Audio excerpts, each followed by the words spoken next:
오늘은 왕에게 나아간 에스더라는 제목으로 함께 말씀을 나누도록 하겠습니다. 제가 저번 수요일 말씀 시간에 에스더서는 마치 그 선악이 대립하는 드라마 같다는 얘기를 말씀을 드린 적이 있습니다. 그래서 이 드라마의 재미를 위해서 이 드라마 처음에는 누가 이기죠? 악한 사람이 이깁니다. 악한 사람이 계속 이겨요. 선한 사람이 정말 너무나 억울할 정도로 계속 처참하게지다가 드라마 후반기에 접어들면 대역전의 드라마가 펼쳐지죠. 그러면서 지금까지 답답했던 그 마음들이 뻥 뚫리는 그런 경험을 하게 됩니다. 우리 에스더서가 마치 그러한데 이 에스더서 5장부터 이제 우리의 답답했던 마음이 뚫리기 시작해요. 하나님께서 에스더를 사용하시고 또 이 유대인들을 구원하시는 그런 사이다 같은 역사가 이제 진행되거든요. 그것을 이 시간에 함께 나눴으면 좋겠습니다.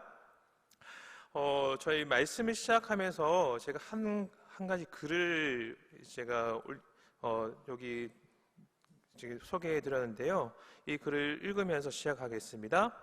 스코틀랜드의 어느 작은 교회에서 부흥회가 열렸다. 집회가 일주일 동안 계속됐지만 사람들은 별로 모이지 않았다. 목사는 예수님을 영접하고 헌신할 사람을 계속해서 초청했지만 아무도 앞으로 나오지 않았다. 그런데 부흥회 마지막 날 소년 하나가 앞으로 나왔다. 목사는 부흥회 동안 예수를 영접하고 헌신한 사람이 겨우 한 명밖에 없다는 사실에 무척 실망했다. 그러나 그 소년의 마음은 목사의 실망하는 마음과는 정반대였다. 소년의 눈에 뜨거운 불꽃이 일어났다. 그리고 이렇게 외쳤다. 오 하나님, 저의 생명을 주님께 드립니다. 저에게 아프리카를 주시옵소서. 이 소년이 바로 그 유명한 리빙스턴이다. 한 작은 소년의 눈에 일어났던 불꽃이 흑암의 아프리카 대륙에 밝은 빛을 비추는 새벽을 열게 했다. 저희 묵상한 사람들 그 뒷면에 보면 저희가 수요일마다 함께 나누는 이 성경 공부 문제가 있습니다. 거기에 소개된 글인데 여기서 한 부흥회 때 여러 사람이 아니라 한 명의 소년이 회심했다는 글을 이제 실었습니다. 그 소년의 이름이 리빙스턴이라고 얘기하는데 실제로 리빙스턴은 이 글처럼 바로 이제 아프리카를 가겠다고 헌신하진 않았다고 합니다. 제가 글을 읽어보니까 원래는 인도에 가고 싶었다고 해요. 그런데 하나님께 기도하면서 여러 가지 길이 막히고 그가 아프리카로 가게 됐다고 합니다. 그런데 이 부흥회 때 하나님께 결단한 건 맞다고 합니다. 이 한 소년의 결단, 헌신을 통하여서 아프리카가 완전히 변화됐다는 거죠. 여러분, 리빙스턴이라는 선교사가 어떤 사람인지 혹시 아십니까? 잘 모르실 수도 있는데 이 사람이 그 아프리카에 있던 흑인들 해방 운동하고 그들에게 의술을 가르치고 또 농업 기술을 가르쳤던 아프리카에서는 성자와 같이 여겨지는 그런 인물이었답니다. 한 소년의 헌신이 그만큼 지대한 영향을 미쳤다는 거죠. 제가 이 글을 시작으로 한 사람이 헌신한다는 것이 얼마나 가치 있는 일인가를 나누면서 이야기를 시작하고자 합니다. 여러분은 주님께 헌신하고 계십니까? 여러분은 내가 하나님께 헌신하는 것이 얼마나 가치 있는 일일까? 내가 하나님께 헌신한다고 해서 뭐 큰일이 일어날까? 이런 의심을 하고 살지는 않으십니까?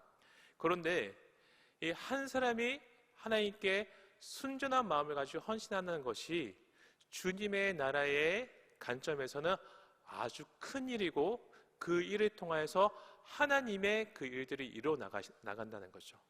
우리는 이 리빙스턴이라는 한 소년의 일화 혹은 다른 수많은 믿음의 사람들의 일화를 통해서 그것을 간접적으로 경험할 수 있습니다. 그런데 이 일화가 더 이상 간접적으로 경험하는 이야기가 되지 않기를 소망합니다. 우리 한 사람 한 사람의 실제적인 이야기가 되길 간절히 소망합니다. 저는 오늘 말씀을 나누면서 그런 소망이 생겼어요. 제가 이 글을 소개하면서 그렇지, 리빙스턴이라는 선교사가 헌신해가지고 아프리카 변화되었지, 이런 일화는 참으로 많이 있습니다. 또 어릴 적부터 많이 들었는데 그런데 왜 그 일화가 나의 일화가 되지는 못하는가 라는 생각이 들었습니다. 여러분, 오늘 이 시간에 함께 나누는 말씀을 통해서 더 이상 그런 헌신의 일화가 다른 사람의 일화, 내가 간접적으로 경험하는 일화가 아니라 나 자신이 경험한 일화가 되길 간절히 소망하고 그런 역사가 일어나기를 제가 한번 기대해 봅니다. 그래서 제가 도입 질문을 이렇게 드렸어요. 하나님은 헌신하는 한 사람을 찾으십니다. 여러분이 그 한 사람이 되기 위해서 어떤 삶을 살아야 할까요? 참 무거운 질문입니다. 그렇지만은 예수를 믿는 자라면 반드시 한 번쯤은 해야 되는 질문이죠. 나이가 많거나 나이가 적거나 상관이 없습니다. 하나님은 지금 이 순간 주님께 헌신하는 사람을 사용하신다는 거예요. 그리고 그 헌신이 있는 곳에는 반드시 주님의 역사가 일어난다는 거예요. 우리의 삶이 그런 삶이 되길 원합니다. 오늘 함께 읽은 본문 속에 이 리빙스턴처럼 주님께 죽으면 죽으려는 각오로 헌신했던 한 여인이 등장해요. 그 여인의 이름은 우리가 함께 공부하고 있는 성경책의 제목인 에스더입니다. 그녀의 헌신이 어떻게 역사를 바꿔놓았는지를 함께 나눴으면 좋겠습니다. 우리 본문 질문인데요, 1번 문제 한번 함께 읽겠습니다. 유다인과 에스더는 금식했습니다. 금식 3일째 되던 날 에스더는 어떤 행동을 했습니까? 5장 1절 말씀입니다. 함께 읽겠습니다. 제3일에 에스더가 왕후의 예복을 입고 왕궁 안뜰 곧 어전 맞은편에 서니 왕이 어전에서 전문을 대하여 왕좌에 앉았다가, 자, 우리 5장 전에 어떤 일이 일어났냐면 모르드게가 이제 그 내시 하닥을 통하여서 에스더에게 지금 민족의 상황이 어떤지를 알렸습니다. 그리고 에스더가 이제 죽으면 죽이리라, 그가 함께 금식하고 이제 왕 앞에 나아갔다는 거죠. 그래서 제가 굵은 글씨로 이제 제가 표시한 것처럼 왕후의 예복을 입고 왕국 안뜰 곳 어전 맞은편에 섰다고 이야기합니다. 여러분, 한번 에스더의 지금 상황을 한번 상상해 봤으면 좋겠어요. 그녀는 금식했습니다. 하나님께 간절히 기도하고 이제 마음의 결단을 한 다음에 결연한 마음을 가지고 왕후의 예복을 입은 거예요. 입고 이제 어전 맞은편에 섰다는 거죠. 우리가 다 알다시피 왕의 부름이 없이 그 누구든 앞에 나가면 그것은 곧 죽음을 의미합니다. 그런데 이 에스더는 그 죽음을 무릅쓰고 그 일을 했다는 거죠. 지금 왕후의 예복을 입고 왕후 안뜰 곳 어전 앞에 선이라는 이 표현에는 아주 여러 가지 의미가 포함되어 있다는 거예요. 그녀가 그냥 단순한 마음으로 어전 앞에 섰겠습니까? 정말로 죽을 각오를 하고 민족을 위하여서 헌신하는 마음으로 그 앞에 섰다는 거죠. 그때 그 여인의 모습을 보고 왕의 마음이 어떻게 변했을까요? 2번 문제입니다. 한번 읽어볼까요? 왕은 자신의 부름을 받지 않고 나온 에스더에게 어떤 마음을 품고 어떤 행동을 했습니까? 2절에 설명되어 있는데요, 함께 읽겠습니다. 왕후 에스더가 뜰에 선 것을 본즉 매우 사랑스러움으로 손에 잡았던 금규를 그에게 내미니 에스더가 가까이 가서 금규 끝을 만진지라. 에스더 서 있었어요. 그것을 왕이 봤습니다. 그런데 그 모습을 어떻게 봤다고요? 매우 사랑스러움으로. 참 묘하죠. 그냥 그 여인이 이제 왕후의 예복을 입고 서 있는데 딱 그때만 에스더의 모습이 사랑스럽게 보였다는 거예요. 여러분, 누가 하신 걸까요? 누가 에스더의 모습을 사랑스럽게 보이게 하셨을까요? 우린 다 알고 있습니다. 하나님의 손길이 이젠 역사하고 있다는 거죠. 우리 4장 11절에 보면 이런 기록이 있어요.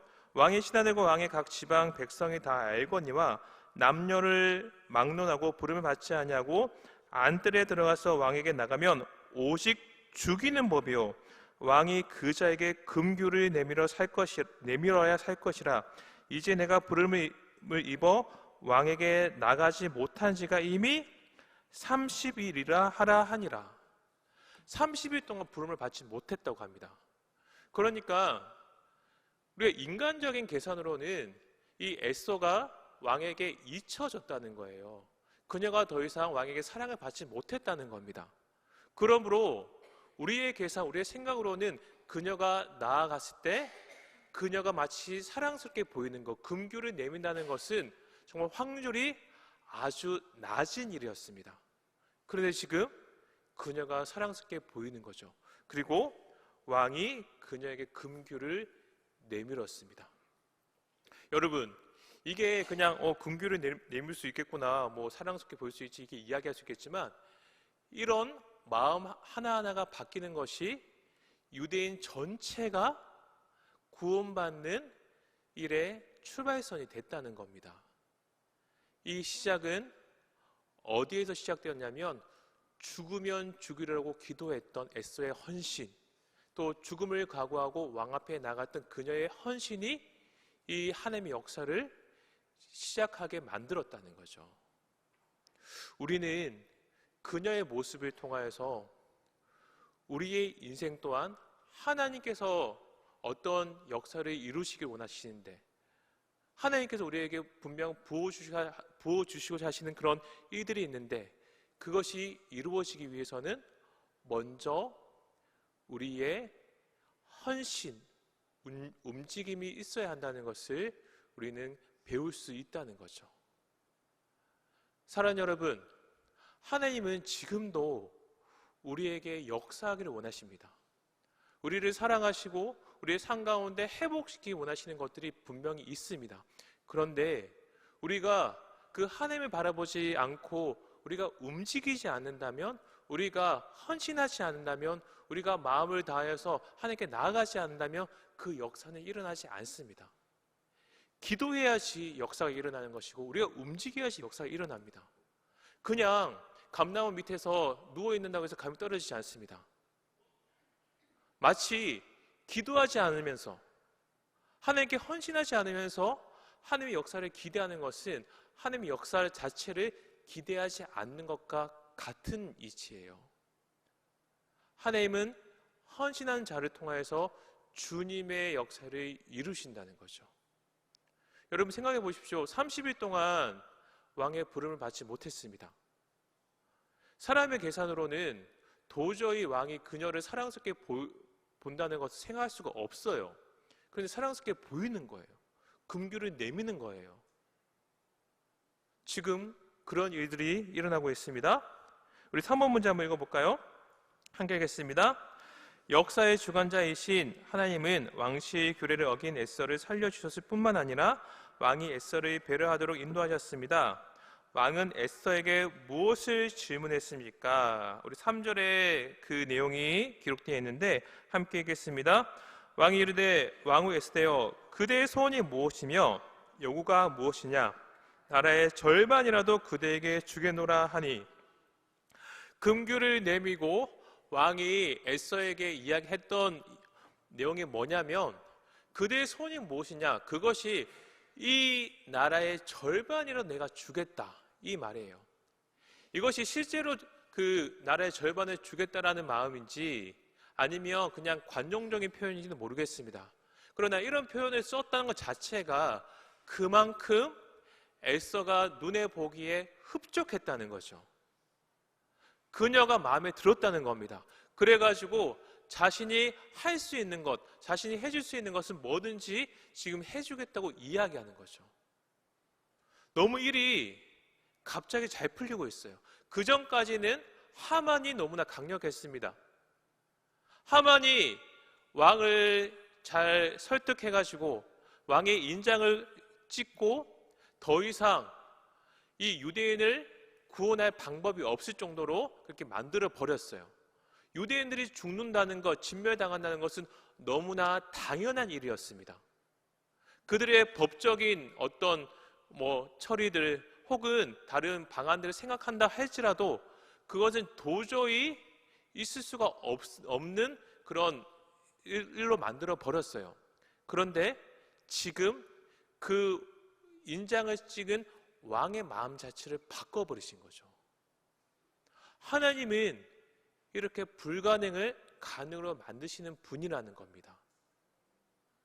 하나님은 하실 수 있다는 거죠. 지금 그 일이 지금 진행되고 있는 거예요. 우리 4번 문제 한번 읽어볼까요? 자, 읽겠습니다. 에서는 왕에게 무엇을 구했습니까? 4절 말씀 읽겠습니다. 에서가 이르되 오늘 내가 왕을 위하여 잔치를 베풀어 싸우니 왕이 좋게 여기시거든 하만과 함께 오소서 하니.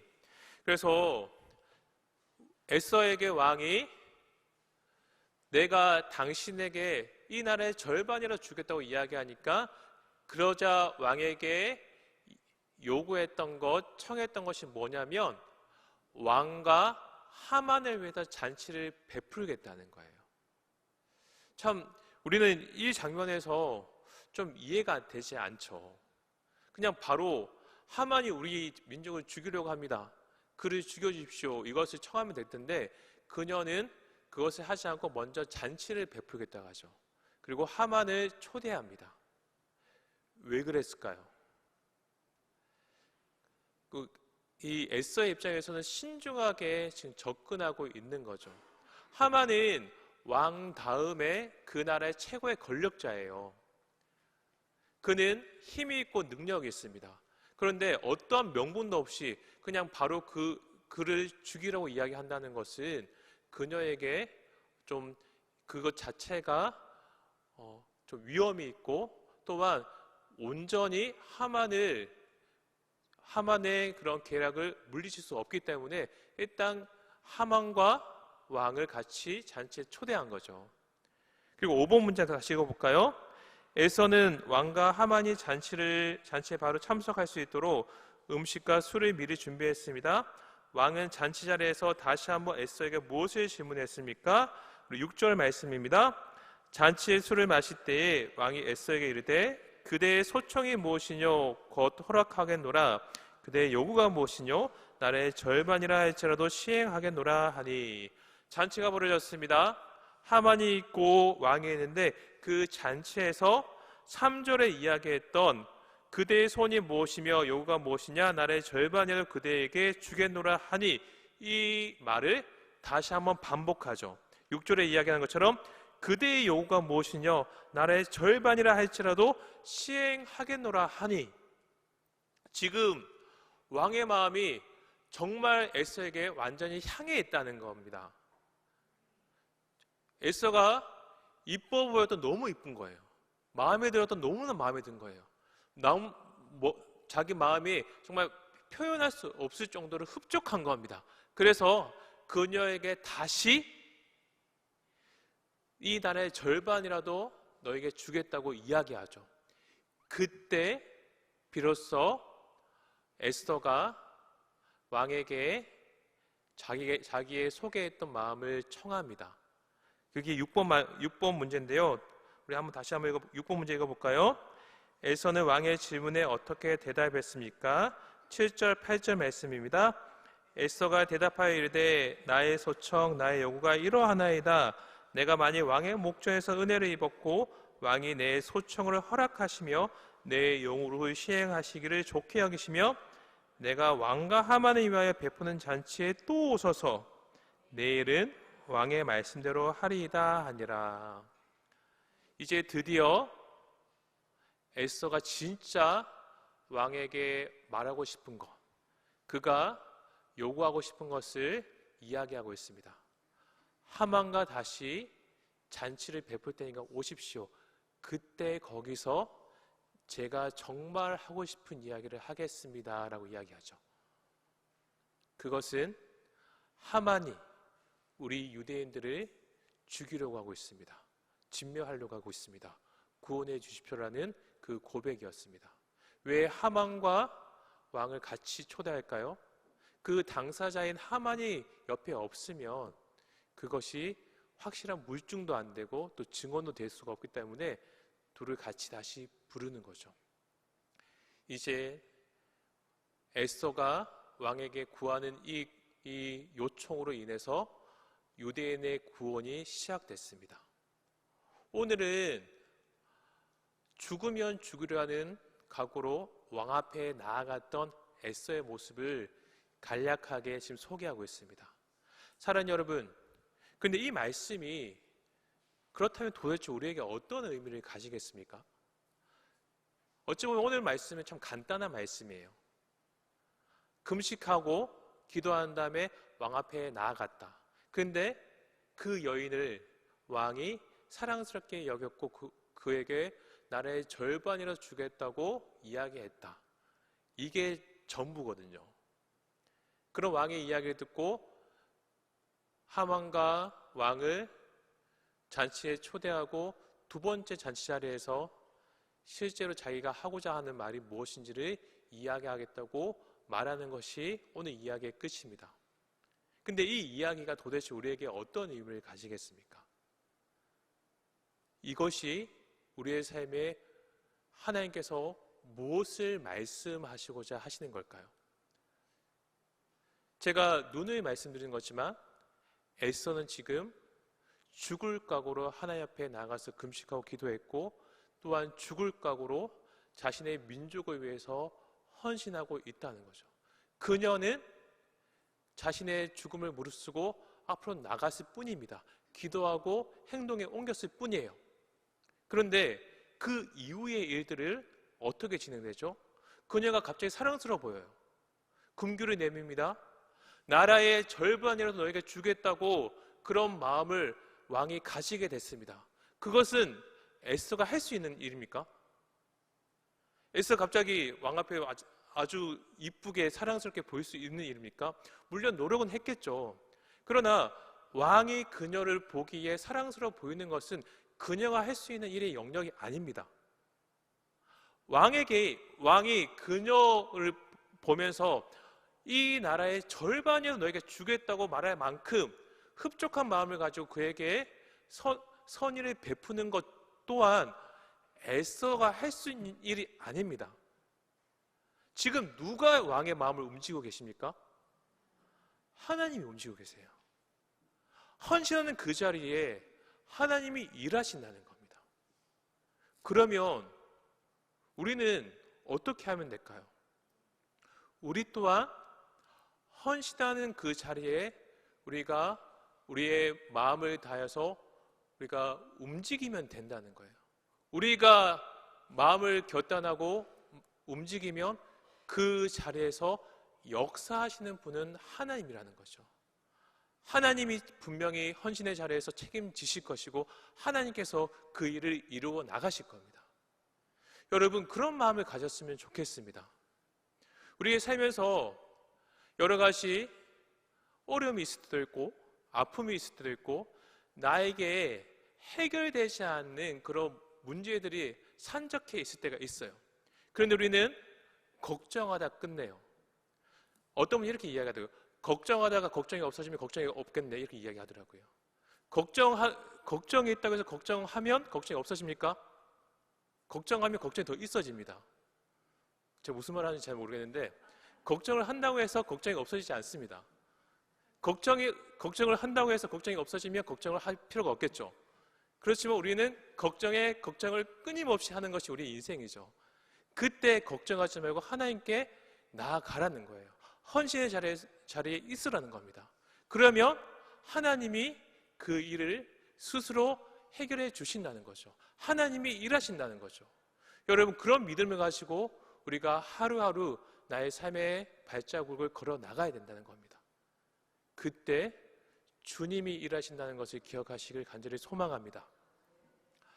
제가 저희 교회에 부임하고 맡게 된 사역 중에 한 개가 로덴교회 사역이었습니다.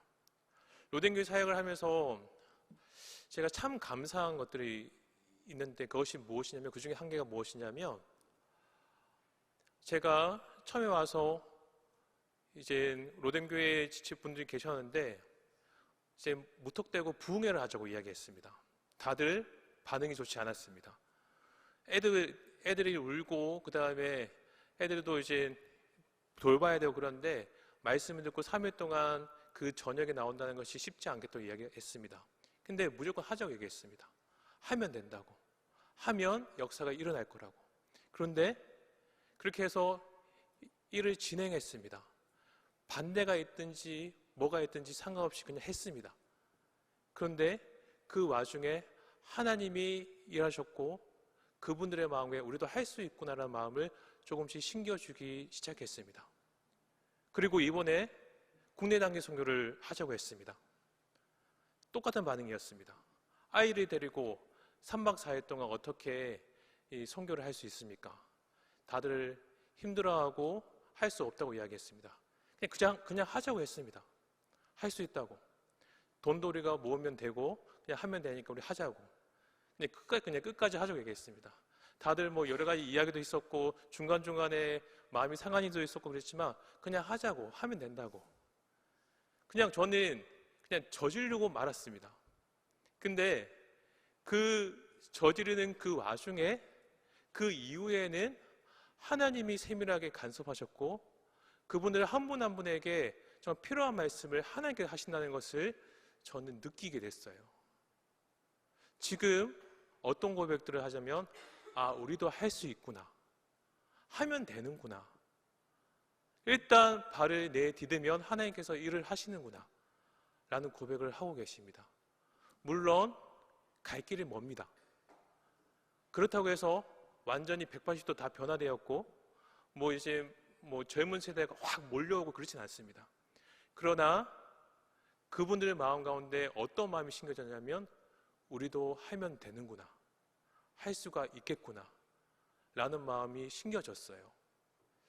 저는 그걸 보면서 가진 확신이 뭐냐면 헌신하면 일이 이루어진다는 거죠. 움직이면 돼요. 기도하면 되고 하나님께 나아가면 되고 우리가 실천하면 주님이 그 일들을 행하신다는 거죠. 그런데 보면 우리가 그걸 하지 않아요. 지금 이제 우리가 해피데이 축제를 9월달부터 시작하지 않습니까? 이번에 특별히 목장별로 릴레이 기도를 하기로 했습니다.